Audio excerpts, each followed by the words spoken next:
Ini ada beberapa kitab yang saya hadiahkan ke ini selain PSG apa BG apa sama aja?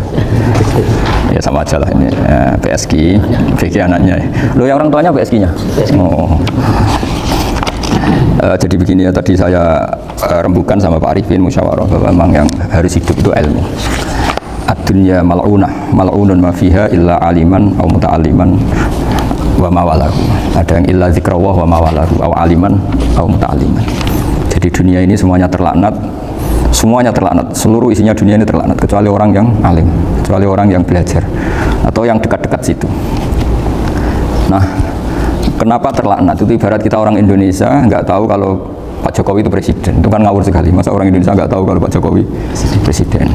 Kita hidup di PSG nggak tahu kalau pendirinya misalnya Pak Kures Habib Ali, nggak tahu kalau ustadznya Pak Arifin, Pak Wafa, itu kan ngawur sekali.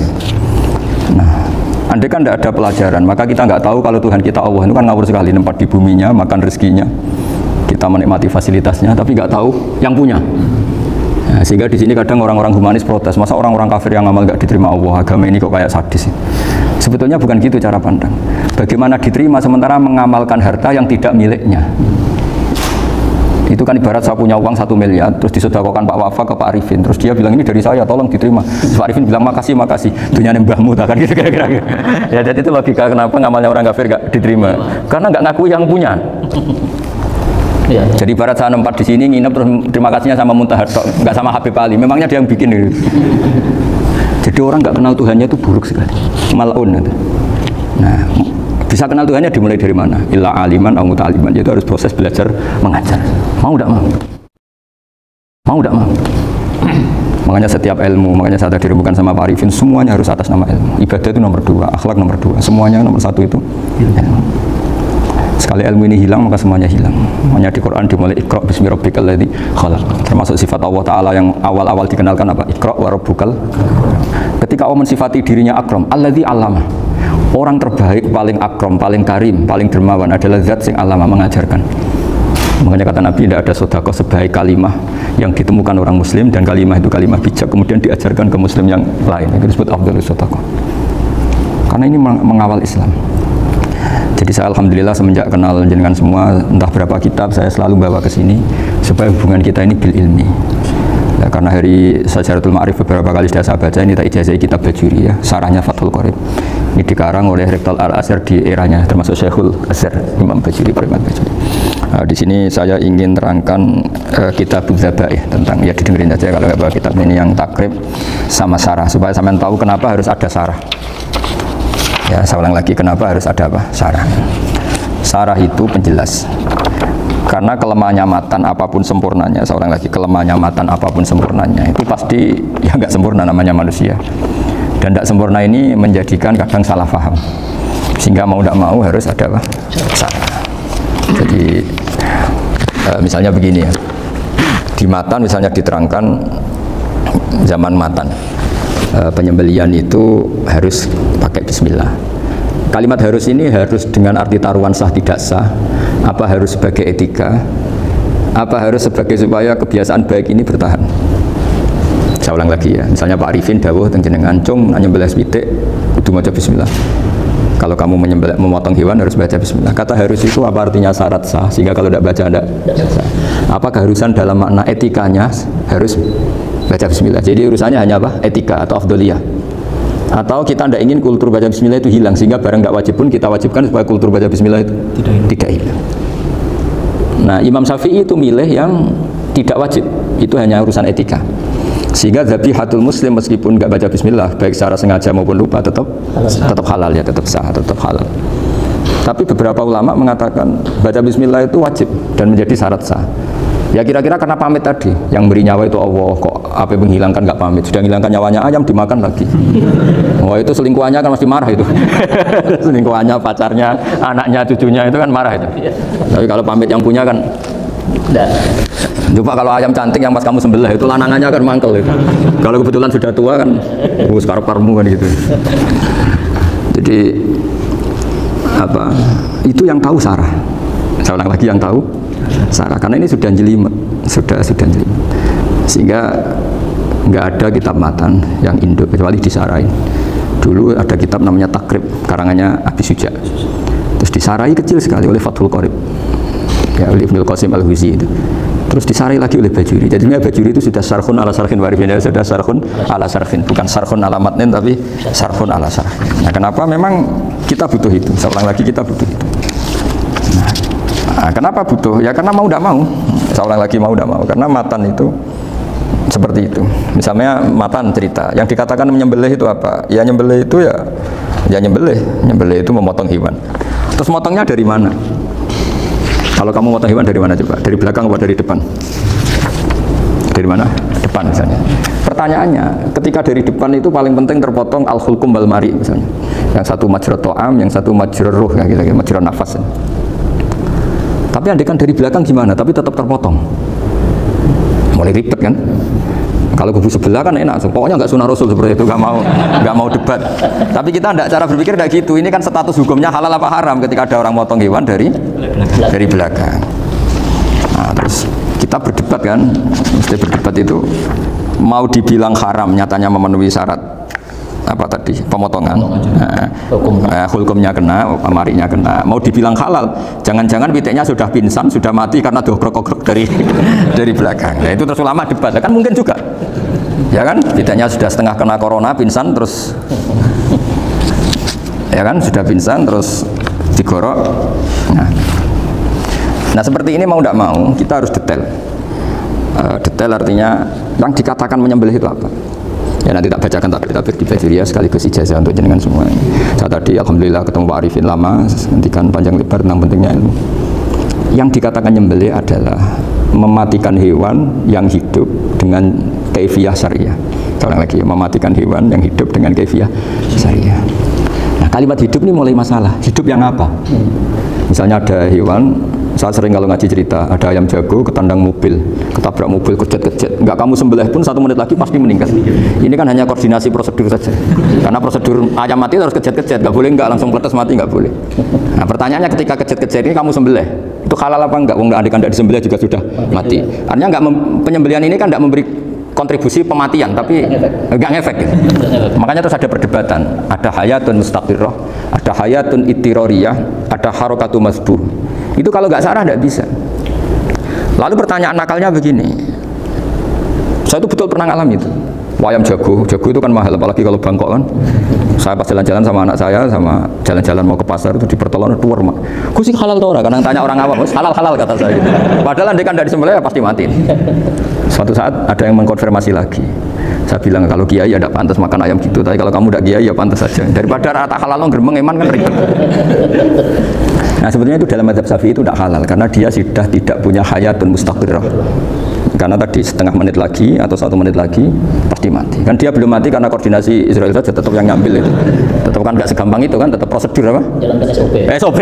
SOP-nya harus ada. Nggak boleh mati selonang-selonang itu nggak boleh, tetap ada SOP kata Warifin ada SOP. Dia kalau sama saya bisa guyon kalau. Siap ketemu idol. Saya bisa guyon kalau. Nah, tapi misalnya nanti pertanyaan, tapi dalam mazhab Maliki itu diabaikan, hayat mustaqirrah, hayat ittiroriyah, hayat itu diabaikan. Cara berpikir Imam Malik lebih matematis. Kalau nggak disembelih itu matinya berapa menit? 1 menit lagi. Gara-gara disembelih dia mati sekarang. Berarti eksekutornya ya peso itu. Ya berarti peso itu memenuhi kriteria mematikan sesuatu yang masih hidup, hewan yang hidup dengan cara syar'i. Jadi andekan ada rapat malaikat, matinya karena apa coba? Karena peso apa karena kecelakaan? Karena peso. Ya kan? Karena kalau nggak tanpa peso nunggu 1 menit, gara-gara disembelih langsung terjadi sekarang. Nah karena hukum halal ini yang menarik dan menguntungkan. Di bab ini orang jadi Malikiyah semua. Mana maksudnya ya? Jadi kita ini sebetulnya Syafi'i pecundang gitu. Syafi'i partai politik. Jadi kalau sedang tidak menguntungkan ya kata siapa kita Syafi'i banget juga itu. Ya, jadi karena tadi ya kalau pada level perdebatan ulama itu ada tadi ya, ada seperti itu, ada hayatun mustaqirrah, ada hayatun ittiroriyah, ada harokatul masbuh. Jadi tak baca supaya dapat barokahnya ulama ya. Jadi saya baca redaksinya ini di halaman, terus kitab ini saya tinggal sebagai amal saya, keluarga saya, sebagai penghormatan saya sama Habib Ali, Habib Qures, Habib Hussein semuanya, Pak Arifin. Bismillahirrahmanirrahim. Wa'alam, ini halaman 562. ikutnya bab Kitabu Ahkamis Shaidi wa Dzabai. Ya, jadi nanti yang mungkin kalau beda halaman cari di babnya apa? Kalau beda halaman cari di babnya. Karena kadang beda halaman warifnya. Kalau cetak sekarang enggak. Iya, kadang beda juz pun. Kayak Ikhya sekarang tuh sampai 6 juz. Zaman kita ngaji kan 4 ya. Sekarang ada yang 6, ada yang ribet cetakan sekarang ya. Di atas ada 10. Satu Ikhya itu. Hurufnya dibesarin ya. Ikhya biasa. Iya, ada yang satu. Karena ngerti zaman akhir paling sudah agak buta huruf. Saya tuh dulu punya guru terakhum sudah sepuh. Itu baca gini nggak bisa, Pak. Jadi kalau di kelas harus dituliskan pakai spidol. Mulang Minhajul Abidin, sudah sepuh sekali. Kalau ngajar itu nggak bisa jalan, udah pakai becak. Itu yang nulis agak kurang ajar. Nulis CDE bin cepet bar. Jadi kadang itu apa itu? Beliau masih semangat, tulisannya habis. Loh kok centek dong? Terus ya wes ya. Jadi nulisnya di HVS baru dulu. Ya cepat selesai. Iya. Nah kalau beliau pakai kitab sudah nggak berso itu. Mana anak wah nulis sidik benang ber. Saya ulang lagi ya. Jadi yang mau saya baca tadi itu logika fikih ya. Fikih itu berpikir ya. Di mana-mana namanya menyembelih itu apa? Dari hidup dimatikan dengan kaifiah syariah. Kaifiah syariah ini tidak boleh kamu nyontohkan harus disembelih, keliru juga. Karena untuk hewan yang berat atau hewan liar cukup dipanah asal ma'an harodama yang bisa mengalirkan apa? Darah. Jadi makanya saya umumkan bikaifiatin syariah Pak Arifin kan tidak harus motong kan bentuknya. Kalau hewan liar kan atau sapi kurban liar kan, sapi kurban ucul liar kan boleh dipanah, boleh macam-macam. Nah kalau tembak bisa diperdebatkan karena ada unsur api Pak Arifin. Jadi bisa debat. Meskipun ada yang bilang boleh tapi bisa debat lagi kan? Karena ada unsur apa? Api Pak Arifin. Iya. Tapi ini saya cerita umumnya bikaifiatin syariah. Nah, karena kalimat hewan hidup, ada kalimat hidup. Hidup yang apa kan pertanyaannya? Nah, hidup yang sudah kecet-kecet, misalnya sudah koma, sudah kena corona, disentak istrinya, itu. Apalagi ayamnya menyaksikan pasangannya diselingkuhi, wah itu udah stroke itu dia. Itu. Nah itu makanya kalau orang suka macam-macam itu kayak ayam makanya itu. Saya baca ya. Bismillahirrahmanirrahim. Wa'lam annahu yujadu fi ibaratihim hayatun mustaqirrah, hayatun mustamirrah, harakatu madhbuh. Wa yuqalu aisyu madhbuhin. Wal farqu baina annal hayata al mustaqirrah yakunu maha ibsarun bi ikhtiyarin wa nutqun bi ikhtiyarin wa harakatun ikhtiyariyah. Wal hayat al mustamirrah ya allati tastamiru ila khurujir ruh minal jasad. Wa harakatul madhbuh ya allati la yabqa maha ibsarun bi ikhtiyarin wa la nutqun bi ikhtiyarin wa la harakatu ikhtiyariyah. Bal yakunu maha ibsar wa nutqun wa harakatun ittirariyah ini. Wa ba'duhum farraqa bainahuma. Sampai saat terus ini. Jadi ini perbedaan-perbedaan pandangan ulama. Nah, Imam Malik itu mengabaikan semua istilah itu. Yang penting pas mbok sembelih itu kecelok urip, corong Jawa kecelok urip. Cek hayat mustaqirrah, cek ittirariyah, cek harakatu masbuh, pokoknya kecelok urip. Ini kecelok urip bisa dibilang masih hidup. Karena kalau bisa dibilang masih hidup, kamu sembelih, tetap nanti rapat malaikat kira-kira. Ini matinya karena apa? Karena kecelakaan. Oh, kalau kecelakaan 1 menit lagi matinya dong. Tapi kan matinya sekarang ya karena disembelih. Nah tadi saya bilang sebenarnya mazhab Syafi'i itu tidak seperti itu. Karena Imam Malik menghalalkan, biasanya penggemarnya lebih banyak di bab bungsu halal itu kan. Penggemarnya masih banyak. Tapi ya sudahlah, itu masih ahli sunnah karena salah satu dari mazhab 4. Tapi logikanya juga masuk. Jadi kita bukan sekedar taklid ke Imam Malik. Tapi kalau kita ikhtiyat ikut Imam Syafi'i, ya monggo. Karena mungkin secara medis karena mengalami seperti itu, mungkin tingkat kesehatannya apanya sudah.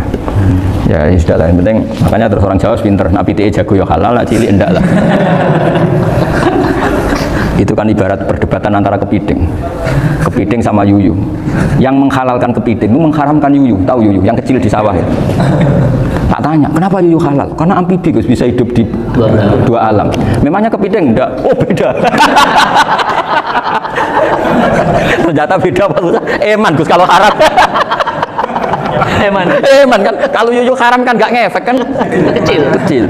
Ini mufti kok. Oh, udah kadang halal, udah kadang makan selama ini. Iya, selama ini udah kadang makan itu. Makanya banyak kiai yang mengharamkan kepiting sebetulnya, tapi minoritas kan. Tapi yang mengharamkan yuyu mayoritas, wong kecil aja. Jadi kita ribet ikut siapa? Kata siapa ahli fikih gak mikir untung rugi. Makanya saya ini bingung, jadi saya ini kan kiai ya, kiai betul, susah kadang jadi kiai. Sebagian guru saya itu mengharamkan kepiting. Nah kalau kayak dolan di daerah Yono Mas Nafis daerah itu, penghormatan tertinggi santri itu kalau nyugoi kiainya kepiting karena itu makanan termahal. Bingung kan dia? Mau tidak makan itu kayaknya dipersiapkan betul Pak Ribon. Udah ada effort ya. Warna nyari yang mahal kan. Mau makan itu sebagian guru kita mengharamkan. Akhirnya ya darurat tadi, makan sekadarnya. Kalau saya habis 3 pasti israf. Kalau habis 1 prosedur hormat yang nyugui. Itu susahnya jadi kiai. Kalau kamu kan tidak kiai, mumpung gratis. Enaknya nggak jadi kiai kan itu mas. Pertimbangannya mumpung gratis. Sudah gitu masih, mun dibutuh mawon, makai dibutuh mawon. Oh digawa tenan.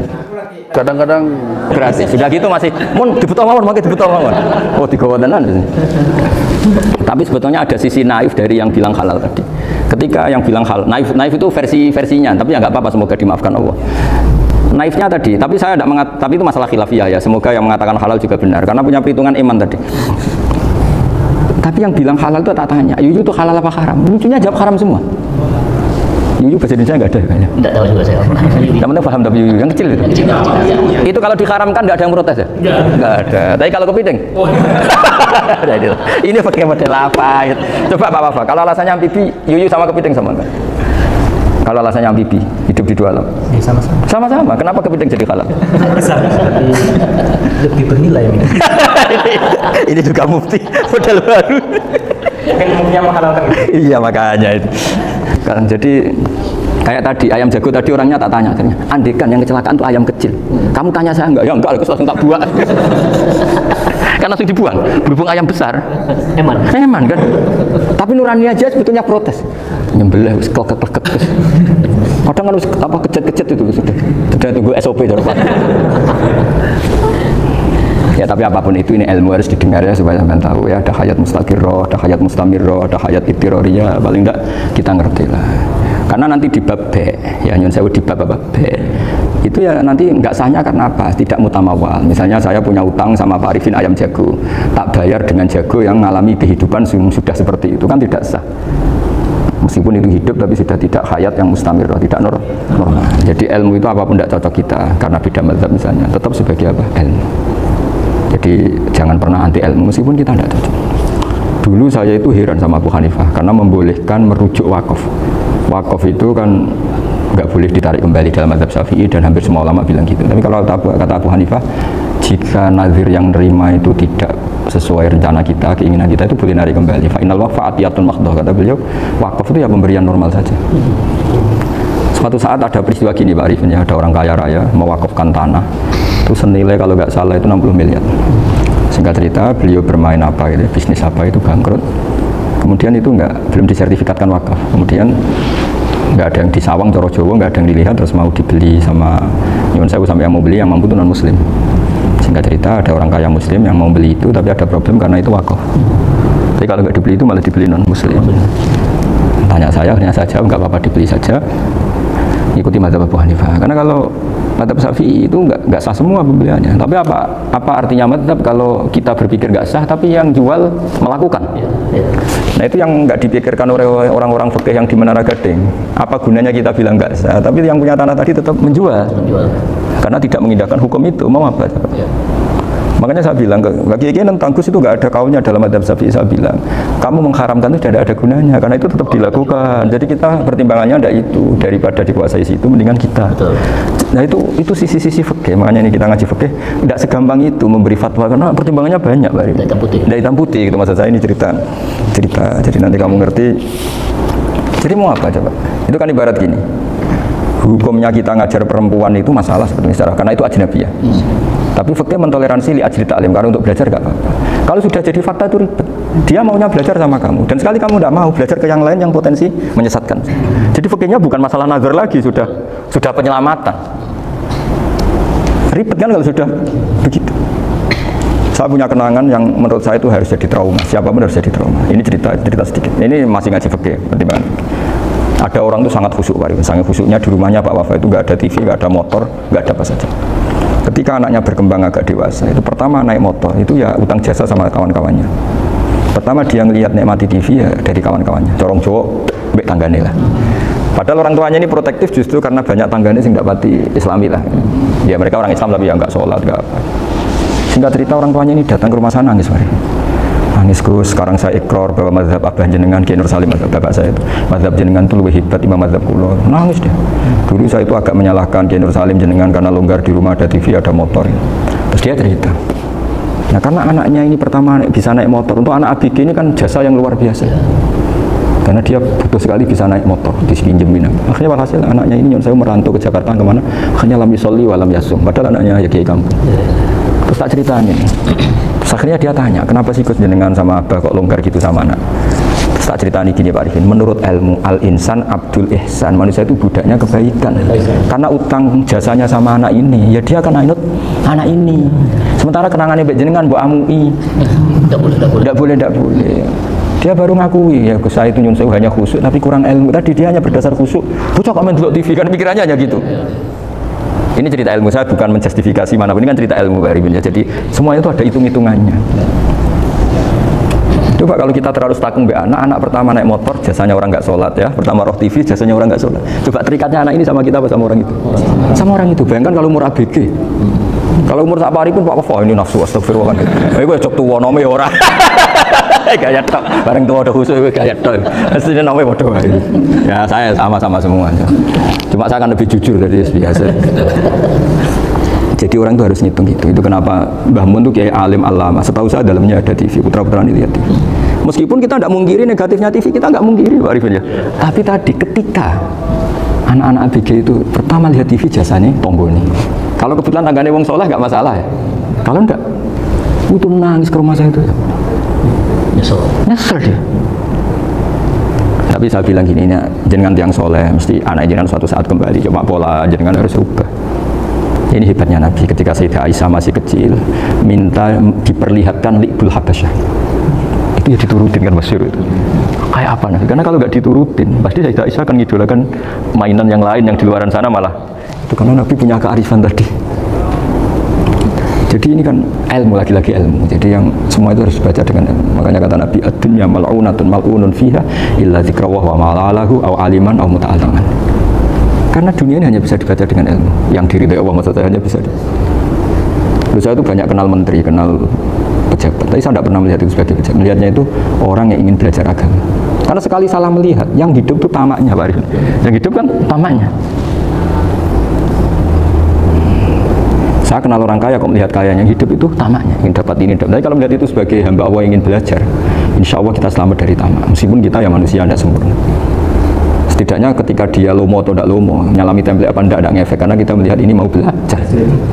Tapi kalau kamu didorong tamak, katanya orang kaya ternyata nggak tahu haknya kiai, ribet kan? Ribet.